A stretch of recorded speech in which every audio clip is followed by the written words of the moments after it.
Assalamualaikum warahmatullahi wabarakatuh. Syukur kepada Allah Subhanahu wa Ta'ala yang masih memberikan kita kesehatan dan juga kesempatan sehingga kami dapat menyelesaikan tugas kuliah penelitian metode kuantitatif. Yang terhormat kepada Ibu Widi Astuti, SPSI Psikolog, selaku dosen mata kuliah metode kuantitatif, dan juga kepada seluruh yang menonton video kami. Sebelumnya, perkenalkan terlebih dahulu, kami dari kelompok 4 yang beranggotakan saya, Azizul Aulia, kemudian ada Syahnas Mardatillah Panggabean, Mawardatul Husna, Aulia Natasha, Asmita Dewi Aryani Siregar, dan Fahrizal Asmi Usman. Adapun video ini kami buat untuk memaparkan hasil penelitian yang telah kami lakukan yang berjudul Perbandingan Self-Manajemen Mahasiswa Bekerja dan Mahasiswa yang Tidak Bekerja di Universitas Malikus Saleh. Latar belakang dari penelitian kami yaitu atas dasar pentingnya pendidikan bagi setiap individu. Nah, pendidikan ini memang sudah merupakan suatu hal yang wajib, yang sangat dibutuhkan oleh setiap orang. Nah, pendidikan sudah kita tempuh mulai dari kita kecil, dari SD, kemudian bahkan ada yang dari TK, SMP, SMA, dan juga ke jenjang universitas. Nah, namun banyak kita dapati bahwa tidak semua orang itu mampu untuk menempuh jenjang universitas. Nah, hal ini biasanya terkendala oleh biaya. Namun, meskipun begitu, tidak semua orang pantang menyerah. Tidak semua orang menyerah dengan keadaan mereka. Saat ini banyak kita temui mahasiswa-mahasiswa yang berkuliah sambil bekerja, di mana salah satu faktor utamanya adalah keinginan mereka yang kuat, namun tidak memiliki biaya, sehingga salah satu cara untuk mereka dapat berkuliah adalah dengan bekerja tadi, seperti itu. Mungkin juga ada mahasiswa-mahasiswa yang merantau dari daerah lain, mereka tidak cukup uang yang diberikan untuk kebutuhan sehari-hari, sehingga mereka memutuskan untuk memilih bekerja, sehingga mereka mendapatkan uang lebih. Nah, masalah dari penelitian kami adalah untuk melihat apakah ada perbedaan self-management antara mahasiswa bekerja dan juga mahasiswa yang tidak bekerja di Universitas Malikus Saleh. Adapun tujuan dari penelitian kami adalah untuk mendapatkan bukti empiris dan juga untuk melihat apakah ada perbedaan self-management antara mahasiswa yang bekerja dan juga mahasiswa yang tidak bekerja di Universitas Malikus Saleh.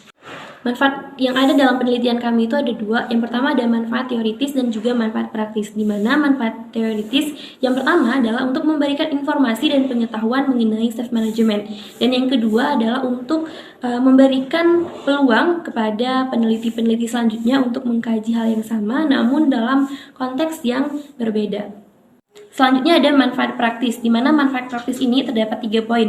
Poin yang pertama adalah memahami self-management mahasiswa yang bekerja dan juga tidak bekerja, sehingga mereka mampu mengatur waktu. Selanjutnya yang kedua adalah memaksimalkan agar mahasiswa mampu mengatur waktu dengan baik. Lalu yang ketiga ada memberikan masukan kepada mahasiswa yang bekerja dan juga tidak bekerja, agar mereka mampu mengatur self-management sebaik mungkin. Pembahasan selanjutnya mengenai landasan teori. Yates berpendapat bahwa self-management atau pengelolaan diri merupakan kebijakan diri untuk mengatur perasaan maupun perilaku sendiri. Sedangkan menurut Priosaksono berpendapat bahwa manajemen diri merupakan kemampuan individu untuk mengendalikan sepenuhnya keberadaan diri secara keseluruhan, baik secara fisik, emosi, mental, jiwa, dan realita kehidupannya dengan memanfaatkan kemampuan yang dimilikinya. Yates membagi aspek self-management menjadi 4 aspek. Yang pertama, manajemen by antecedents, di mana teknik perilaku atau cara mengubah perilaku, pikiran, atau perasaan dengan mengubahnya yang mendahului atau mengikutinya. Kemudian yang kedua, manajemen by consequence, atau mampu mengontrol konsekuensi baik reaksi pikiran, perasaan, maupun tujuan perilaku yang ingin dicapai. Yang ketiga, kognitif teknik, yaitu seseorang yang mampu mengubah perilaku, pikiran, ataupun perasaan dengan mengganti atau merubah hal-hal yang terrefleksi. Yang keempat, afektif teknik, yaitu metode perubahan diri dengan cara merubah emosi secara langsung atau berfokus pada merubah emosi secara langsung. Objek penelitian yang digunakan dalam penelitian kami yaitu mahasiswa. Menurut Sarwono, mahasiswa merupakan setiap orang yang terdaftar secara resmi untuk mengikuti pembelajaran di suatu perguruan tinggi dengan batas usia 18 sampai dengan 30 tahun. Kerangka berpikir pada penelitian kami ialah untuk meneliti perbandingan antara self-management mahasiswa yang bekerja dengan yang tidak bekerja di Universitas Maliku Saleh. Selanjutnya, hipotesis pada penelitian kami ialah ada perbandingan antara self-management mahasiswa yang bekerja dengan yang tidak bekerja di Universitas Maliku Saleh. Sedangkan H0-nya ialah tidak ada perbandingan antara self-management mahasiswa yang bekerja dan tidak bekerja di Universitas Maliku Saleh. Baiklah, sekarang kita akan membahas tentang metode penelitian, di mana yang pertama itu ada desain penelitian. Desain yang digunakan dalam penelitian kali ini menggunakan metode kuantitatif. Menurut Sugiono tahun 2017, metode kuantitatif dapat diartikan sebagai metode penelitian yang berlandaskan pada filsafat positivisme.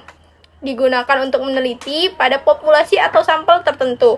Pengumpulan data menggunakan instrumen penelitian, analisis data bersifat kuantitatif atau statistik, dengan tujuan terkait untuk mengetahui ada atau tidaknya perbedaan antara self-management antara mahasiswa yang bekerja dan mahasiswa yang tidak bekerja di Universitas Maliku Saleh.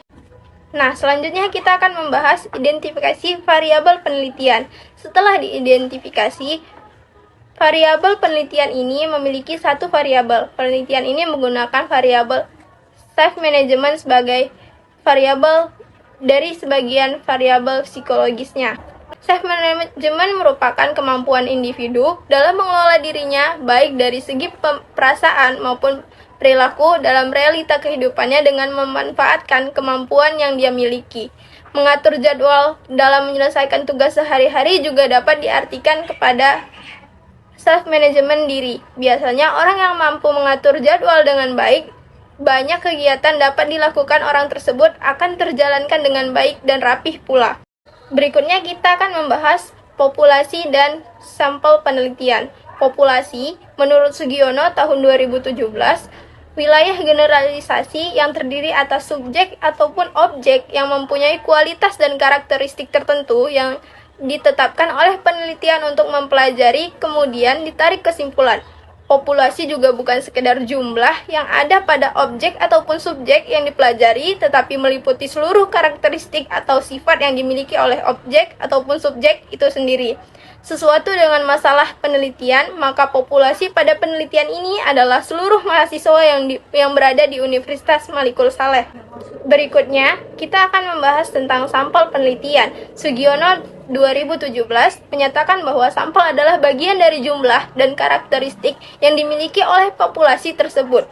Sampel merupakan bagian dari populasi yang memiliki karakteristik yang sama dengan populasi. Adapun karakteristik sampel pada penelitian yang ini yaitu yang pertama, sampel merupakan mahasiswa Universitas Maliku Saleh, dan yang kedua adalah sampel merupakan mahasiswa yang bekerja dan berkuliah di Universitas Maliku Saleh. Berikutnya, jumlah sampel penelitian. Jumlah populasi pada penelitian ini tidak diketahui jumlahnya. Oleh karena itu, pada penelitian ini, untuk menentukan jumlah sampelnya menggunakan rumus Cochrane.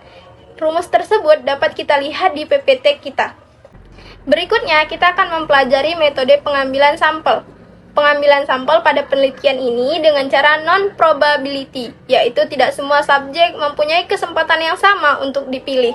Teknik pengambilan sampel yang digunakan dalam penelitian ini adalah sample propositive sampling, yaitu teknik penentuan sampel dengan pertimbangan tertentu. Teknik ini digunakan untuk menentukan sampel dari mahasiswa aktif Universitas Maliku Saleh yang bekerja dan yang tidak bekerja. Sampel yang diambil dari populasi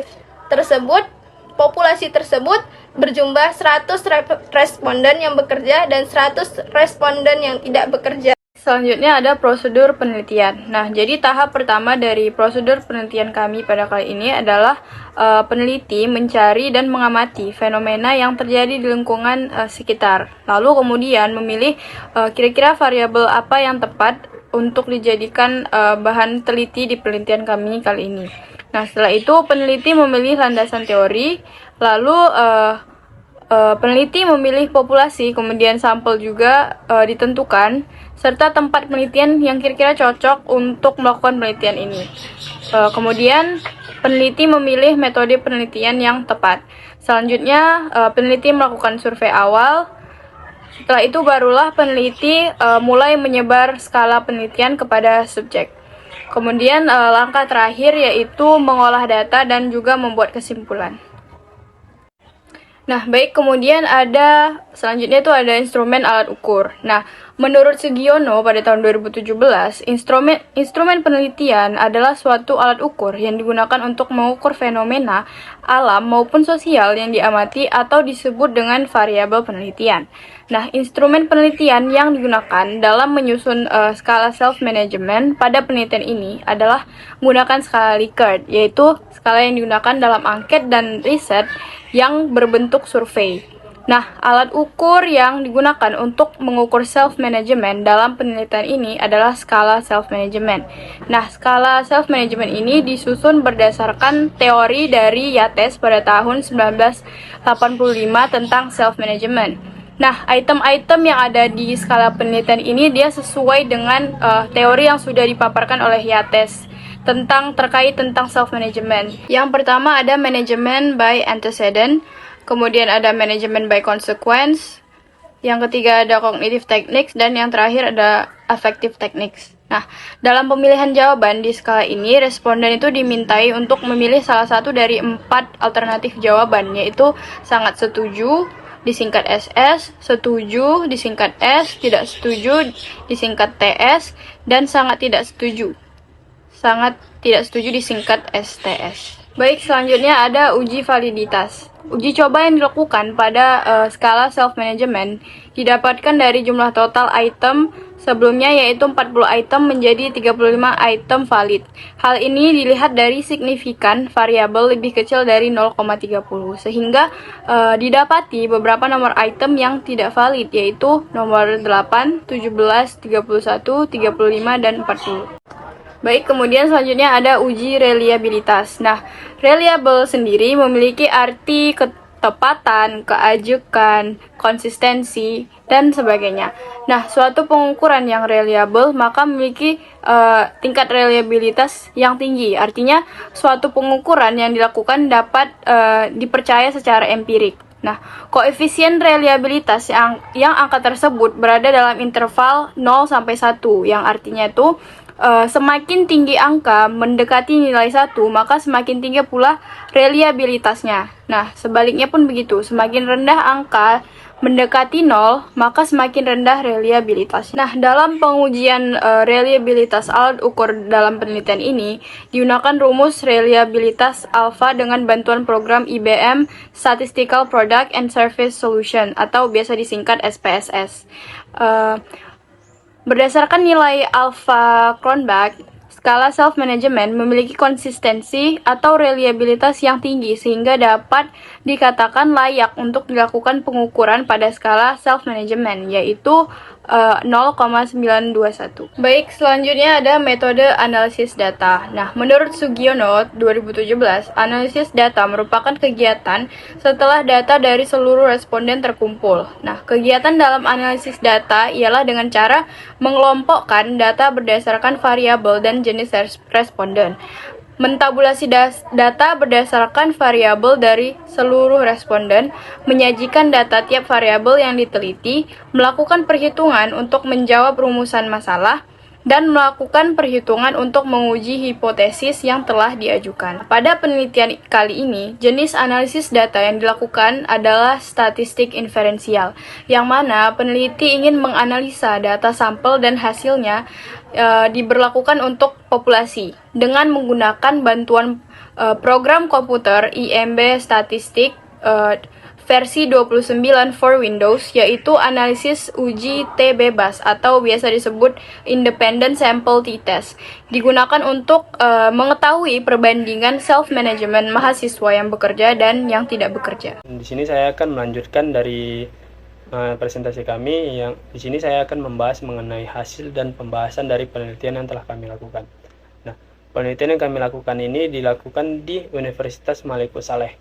dan subjek penelitian kami ialah 100 orang mahasiswa yang bekerja dan 100 orang mahasiswa yang tidak bekerja yang berkuliah di Universitas Maliku Saleh ini. Nah, penelitian kami ini menggunakan metode kuantitatif komparatif, yang mana sampelnya itu tadi, sampel pada penelitian kami ini ialah mahasiswa yang bekerja dan tidak bekerja di Universitas Maliku Saleh yang menggunakan angket self management pada mahasiswa. Nah, selanjutnya yang kami lakukan yaitu pembuatan instrumen berupa kuesioner dan angket, dan langkah yang kami lakukan yaitu membuat kisi-kisi instrumen penelitian dan menyusunnya menjadi suatu skala penelitian, dan kami sebar ke 200 responden yang isinya itu 100 mahasiswa bekerja dan 100 mahasiswa yang tidak bekerja. Nah, setelah kami sebar penelitian angket tersebut kepada 200 responden, kemudian kami melakukan perhitungan statistik dan pelaporan hasil dari data yang kami peroleh terhadap responden tersebut. Kemudian data dan angket yang kami peroleh tersebut ditabulasikan ke dalam bentuk tabel, yang mana itu akan dapat mendeskripsikan semua nilai dan jumlah dari data responden. Nah, tabulasi data ini untuk mempermudah perhitungan statistik. Selanjutnya mengenai hasil dari uji asumsi yang kami lakukan. Nah, dari hasil data yang kami peroleh dari responden, kemudian kami lakukan uji normalitas terhadap data menggunakan bantuan software SPSS versi 29.0 untuk mengetahui apakah data yang didapatkan itu normal atau tidak. Nah, setelah kami melakukan uji normalitas terhadap data yang kami peroleh tersebut, data yang diuji itu tidak berdistribusi normal karena signifikan datanya itu kurang dari 0,005. Nah, selanjutnya kami melakukan uji homogenitas terhadap perbedaan self manajemen mahasiswa dan yang bekerja dan tidak bekerja tersebut kami melakukan uji homogenitas ini menggunakan bantuan SPSS tipe 29.0 untuk melihat kesesuaian atau tidaknya varians menggunakan uji t-test. Nah, dari uji homogenitas ini sendiri memiliki syarat, yaitu nilai signifikannya lebih dari 5, artinya itu jika nilainya itu dikurang dari 0,05 maka data yang didapatkan itu tidak homogen. Jadi dari data yang kami peroleh ini setelah melakukan uji SPSS juga karena signifikansinya di bawah 0,05 maka hasil penelitian kami ini berdasarkan uji homogenitasnya datanya itu tidak homogen. Kemudian selanjutnya kami melakukan uji t-test. Nah, dari uji t-test yang kami lakukan menggunakan Google Form dan angket, kami menggunakan IBM SPSS statistik dengan menggunakan analisis data uji t-test dan independent sample t-test, dan hasil dari perolehannya itu ditemukan bahwasanya Hanol itu kan tidak ada perbandingan self manajemen mahasiswa yang bekerja dan tidak bekerja. Sedangkan hipotesis analitisnya itu ada perbandingan self manajemen mahasiswa yang bekerja dan tidak bekerja. Kriteria pengujian dari t-test ini ialah H0 ditolak jika nilai signifikansinya di bawah 0,05. H0-nya diterima jika signifikansinya di atas 0,05. Untuk membandingkan nilai signifikansinya, maka nilai equal variance assumption-nya memperoleh nilai signifikansinya di bawah 0,01. Maka dengan ini hipotesis yang diterima adalah HA-nya, dan H0-nya ditolak. Artinya ada perbandingan secara signifikan antara self management mahasiswa yang bekerja dan tidak bekerja di Universitas Maliku Saleh. Bab 5 penutup. Kesimpulan, berdasarkan hasil penelitian yang telah dilakukan oleh peneliti mengenai perbandingan antara self-manajemen mahasiswa yang bekerja dan tidak bekerja di Universitas Maliku Saleh, dapat disimpulkan bahwa terdapat perbedaan yang signifikan antara self-manajemen mahasiswa yang bekerja dan tidak bekerja. Hal ini terbukti dari uji hipotesis yang dilakukan dan didapatkan melalui nilai equal variance estimate memperoleh nilai signifikan kurang dari 0,05. Maka dengan ini hipotesis yang diterima adalah HA dan H0 yang ditolak, yang artinya ada perbandingan secara signifikan antara self manajemen mahasiswa yang bekerja dan tidak bekerja. Kemudian berdasarkan uji normalitas dan homogenitas, data yang diperoleh tidak berdistribusi normal dan homogen. Hal ini dikarenakan data yang diperoleh yaitu signifikansinya kurang dari 0,05. Kemudian saran, Yang pertama, saran bagi mahasiswa yang bekerja agar mampu membagi waktu sebaik mungkin antara pekerjaan dan kuliah, sehingga semua yang dilakukan mendapatkan hasil yang maksimal. Begitu juga dengan mahasiswa yang tidak bekerja agar tidak menyia-nyiakan waktu dan menggunakan waktu sebaik mungkin. Yang kedua, untuk peneliti selanjutnya agar mampu melakukan penelitian yang lebih mendalam dan lebih teliti.